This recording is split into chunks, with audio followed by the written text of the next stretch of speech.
শেষ মুহূর্তে স্পেনের বিপক্ষে হেরে বিদায় নিয়ে কান্নায় ভেঙে পড়লেন পর্তুগিজ কিংবদন্তি ক্রিস্টিয়ানো রোনালদো। রোনালদোর চোখের পানিতে যেন ভাসল যুক্তরাষ্ট্রের স্টেডিয়াম। পর্তুগাল তখন 1-0 গোলে পিছিয়ে, আর সময় বাকি মাত্র 30 সেকেন্ড। সে সময় ফ্রিকিক থেকে রোনালদোর সামনে ভেসে আসলো একটি দুর্দান্ত বল। গোলটি করতে পারলেই সমতায় ফিরবে পর্তুগাল। শেষ মুহূর্তে স্পেনের ত্রাতা হয়ে আসলেন মিকেল মেরিনো। বদলি হিসেবে নেমে ম্যাচের নায়ক হয়ে উঠলেন তিনি। ম্যাচের 91তম মিনিটে স্পেনের এই মিডফিল্ডার নিখুঁত সময়ে দুই সেন্টার ব্যাকের মাঝের ফাঁকা জায়গায় দৌড়ে ঢুকে পড়েন। সতীর্থের পাস পেয়ে ঠান্ডা মাথায় নিচু শটে বল জড়িয়ে দেন জালের নিচের কোণায়।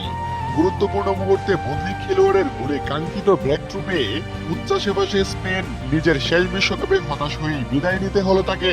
বিদায় বেলায় কান্নায় ভেঙে পড়েন ক্রিস্টিয়ানো রোনালদো।